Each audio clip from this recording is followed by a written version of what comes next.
The yamas and niyamas originate from the very well-known text, the Yoga Sutras of Patanjali.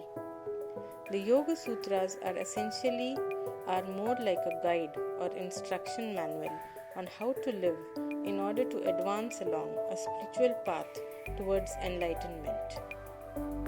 The establishment of an ideal society depends on the mutual help of the members and their cooperative behavior.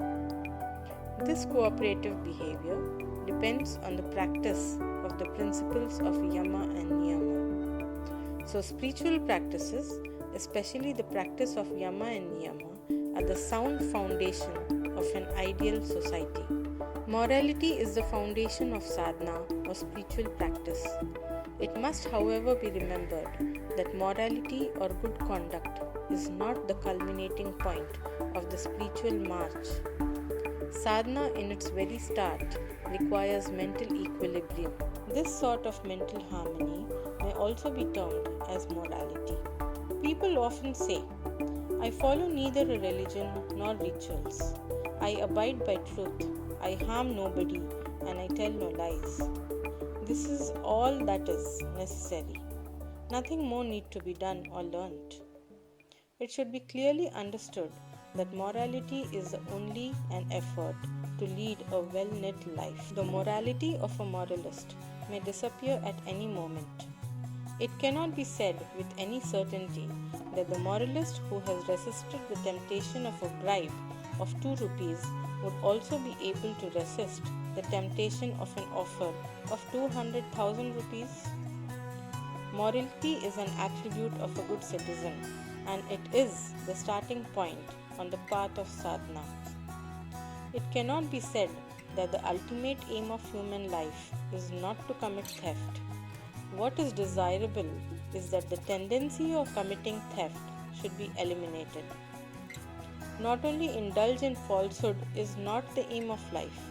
What is important is that the tendency of telling lies should be dispelled from one's mind.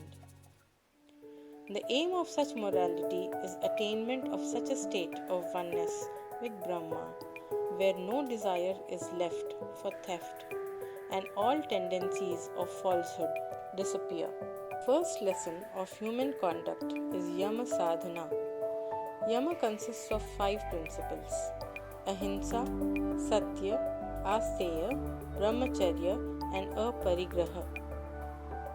Ahimsa. Ahimsa means not inflicting pain or hurt on anybody by thought, word, or action. This word is wrongly interpreted by many. Ahimsa means non-violence or non-application of force. Possibly it is this interpretation which has been distorted most the meaning of ahimsa.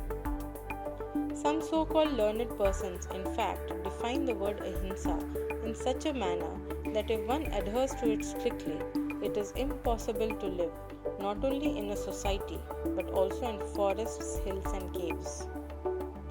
In such an interpretation of the term ahimsa, not only killing is prohibited, but even to fight a defensive fight is not allowed.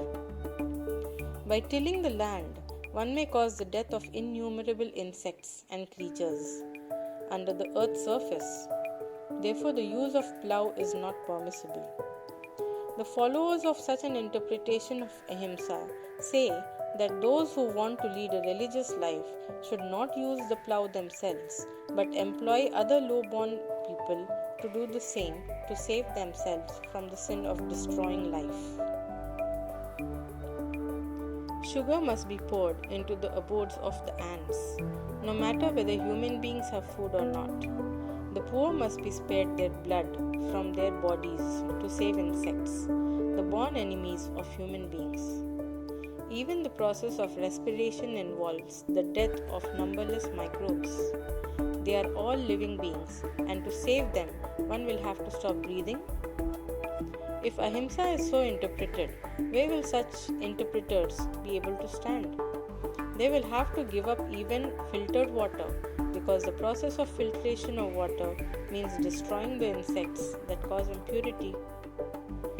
It is also not possible to drink impure water because then it is likely that such microbes might die in the stomach. The army or police are necessary for the administration of a country. If these organizations do not use force, even in case of necessity, their existence will be of no meaning. The mark of so-called ahimsa or non-violence on bullet does not make the bullet non-violent. According to its correct meaning of the word ahimsa, in the sphere of sadhana, one will have to guide one's conduct carefully to ensure that one's thought or action cause pain to nobody and are unjust to none. Any thought or action with the intention of causing harm to someone else amounts to himsa. The existence of life implies destruction of certain lower forms, no matter whether there is an intention of doing harm or not. The process of respiration kills thousands of millions of protoplasmic cells. Whether one knows it or not, in every action, such living cells are dying and being constantly destroyed. The use of prophylactics means destructions of millions of disease-carrying germs. The crop-eating insects, parasites, mosquitoes, bugs, spiders, etc. are also being killed in innumerable ways. This is necessary to maintain one's livelihood. It is not with the intention of causing pain to them. Such acts also, therefore, cannot be classed as himsa. They are to be done for self-defense. Rice is obtained from paddy.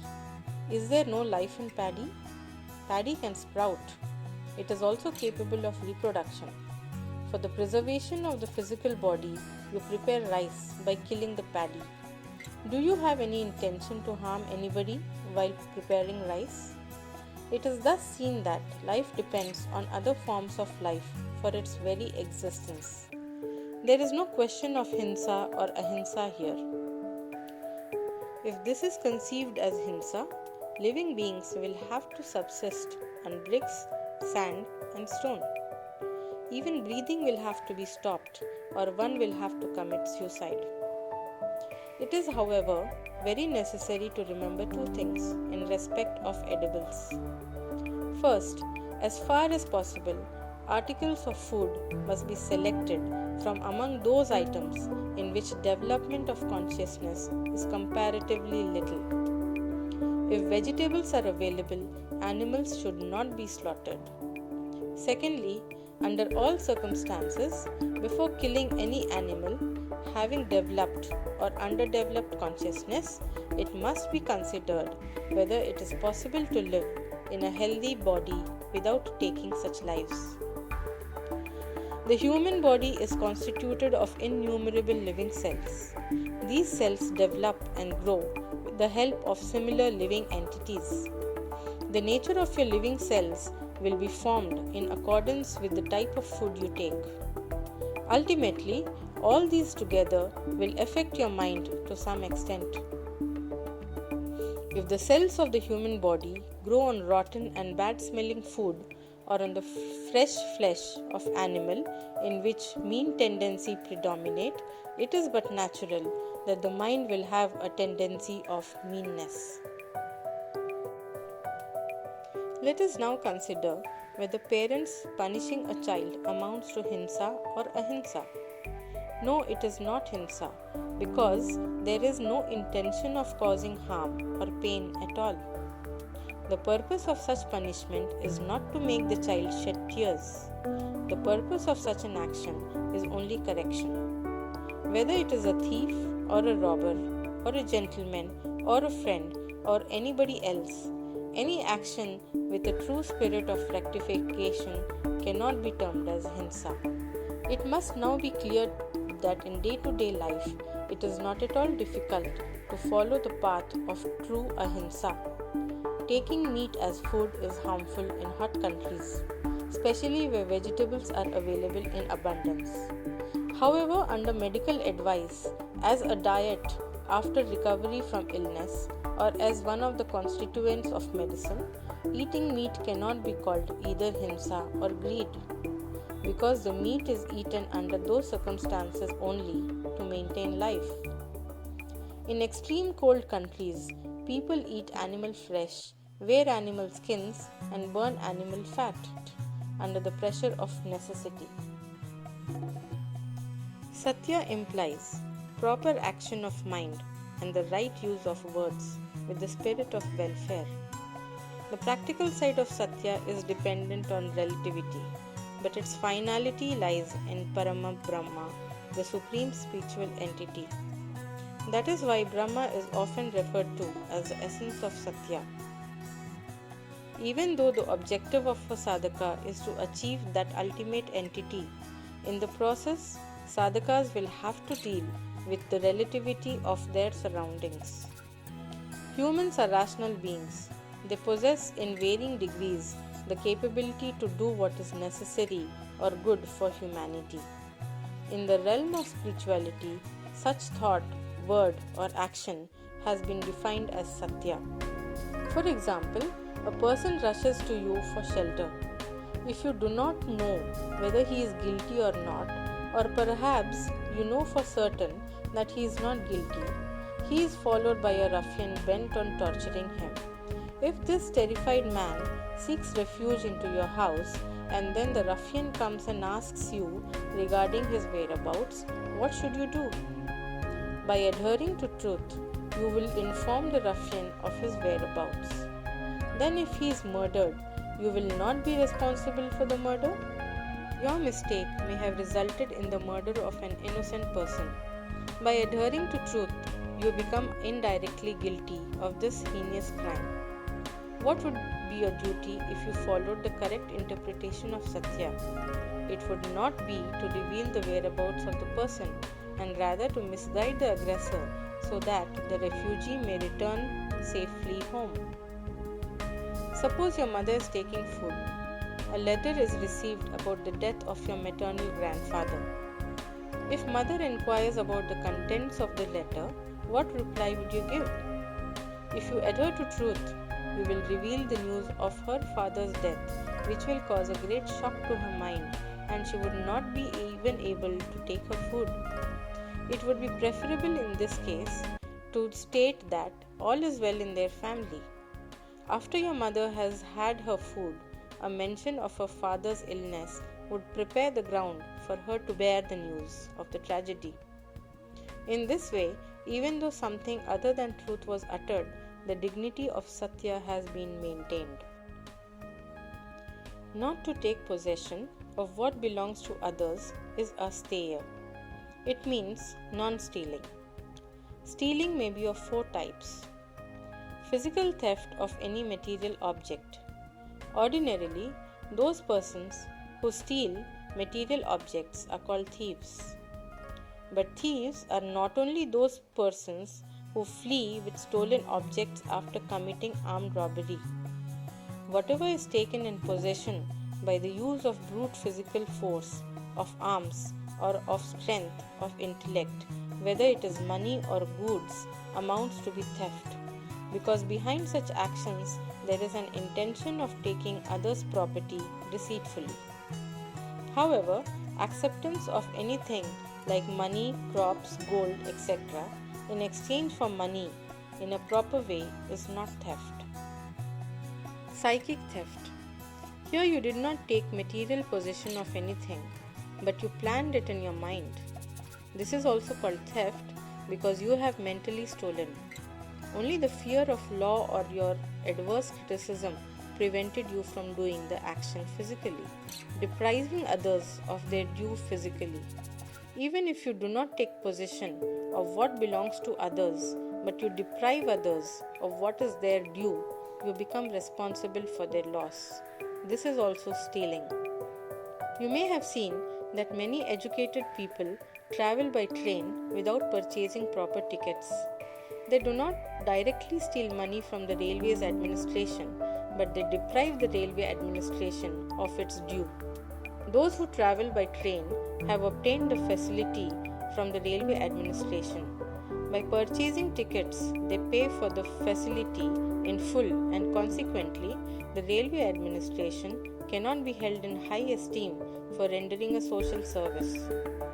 when the railway is not rendering free services, not to pay one's travelling fare is theft. Missionaries or ascetics who convey a divine message, or political leaders with noble purpose of doing good to the country are seen to be often indulging in ticketless travel, bribing government employees to evade income and other taxes, or demanding travelling allowance for a higher class when they actually travel in a lower class. These are all nothing but cheating. It is not only theft, it is also pettiness. It should be remembered that all actions with such a psychological background are against asteya. The easiest way of practicing asteya, as in case of other principles of yama and niyama, is autosuggestion.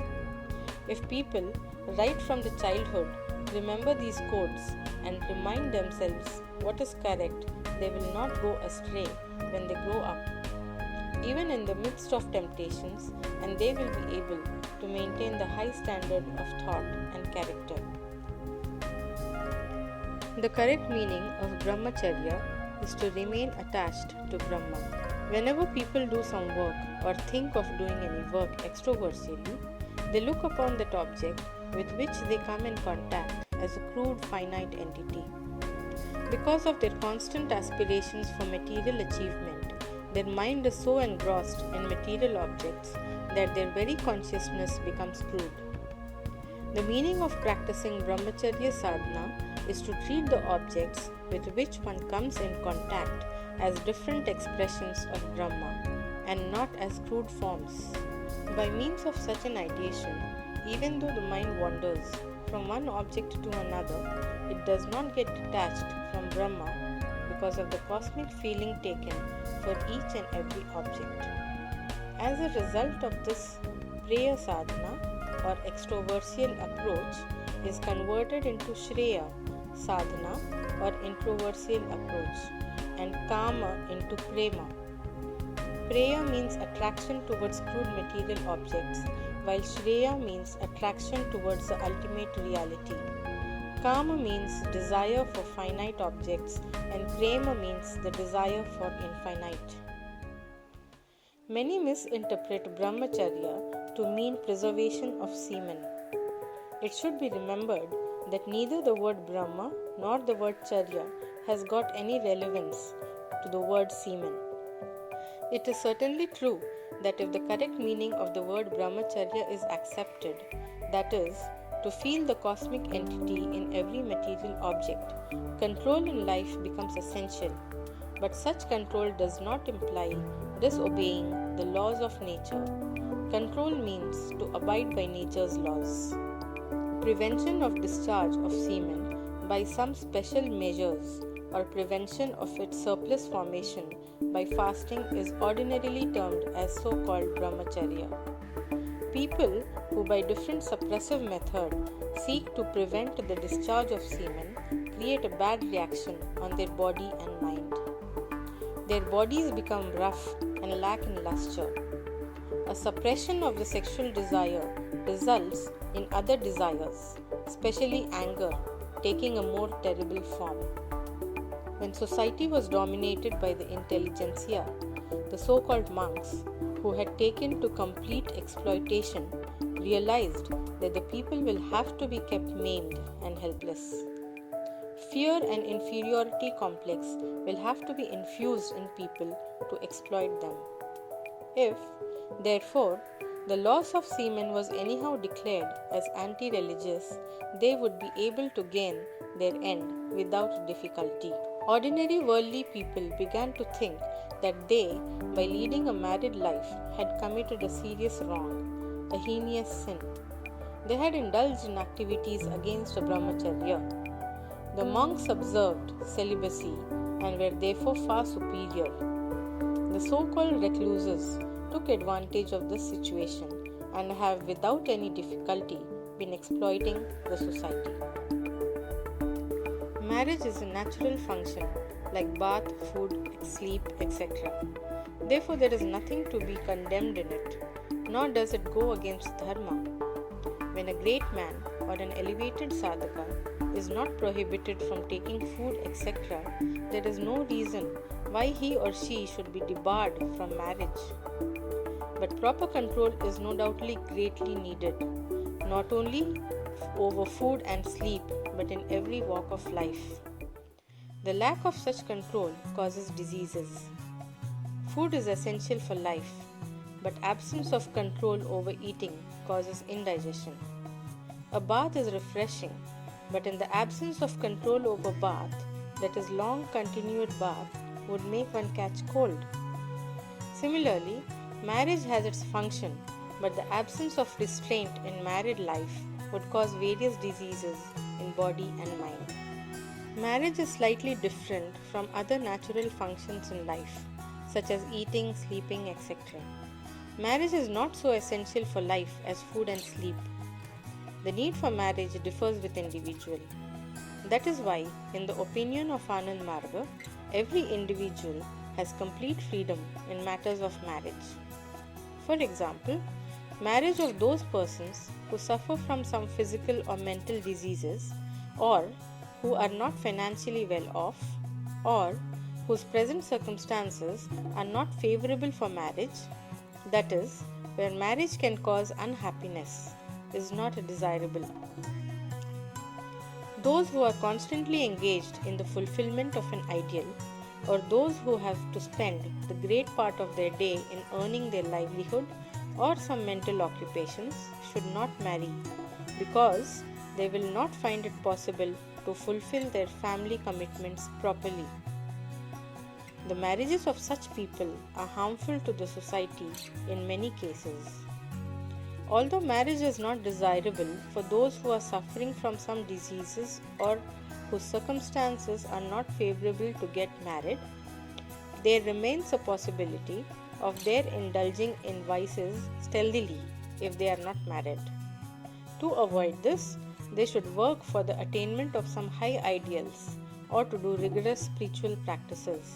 The psychological degeneration, which is inherent in the suppression of psychic tendencies, can be avoided only by an effort to fulfill a lofty ideal. In case of enjoyment of any material object, the control over the subjectivity is called brahmacharya, while the control over objectivity is aparigraha. Non-indulgence in the enjoyment of such amenities and comforts of life are superfluous for the preservation of life is aparigraha. For our existence, we require food, clothes, and also a house to live in. Provision for old age and money and cultivable land for one's dependents are also essential. Therefore, a number of factors have to be taken into consideration to determine an individual's necessity for the preservation of life. It may be that the requirements of any two persons are not similar. It is therefore difficult to determine the minimum requirements for any particular person because it is entirely a relative factor. But it is not possible for the society to fix the minimum limit in all spheres. Even after setting a limit for land, property, etc., it is not possible to fix a quota in respect of edibles. The voracious may overeat and be attacked with diseases. The seekers of luxury may overspend on their luxuries and incur debt. That is why it will be easier for an individual to be established in aparigraha if the individual and the society work together cooperatively. Those items of personal requirement which are left to the discretion of the individual largely depend on the conception of that individual's happiness and comforts. This also changes according to time, person, and place. For example, one person may easily bear certain physical hardships, while another person, under the same circumstances, may possibly die. Under these circumstances, the latter requires greater comforts of life than the former to remove his or her difficulty, and this will not be against aparigraha. The place is to be considered also. In summer seasons in India, woolen clothing is unnecessary, but it is a necessity in Siberia during that time. time should be considered also. The minimum necessities of an ordinary person today is not limited to the minimum necessity of an ordinary person in prehistoric age. The reason is that objects of pleasures are more easily available today and will be available even more easily in the future. Therefore, while practicing aparigraha, if the time factor is neglected, one will become unfit for social life and one will have to withdraw from the physical world. Advocating the use of raw sugar or good in the age of sugar and bullock cart in the age of railways has no meaning in the practice of aparigraha. That is why I said that the society may help individuals to be established in aparigraha by setting a standard in certain spheres of life. But the complete establishment in aparigraha ultimately depends on the individual. Aparigraha is an endless fight to reduce one's own objects of comfort out of sympathy for the common people after ensuring that individuals are able to maintain solidarity in their physical, mental, and spiritual lives for themselves and their families. In practicing aparigraha, the objects of pleasure will increase or decrease with person, place, and time. But the definition of aparigraha as mentioned above will be applicable to all persons in all countries and at all times.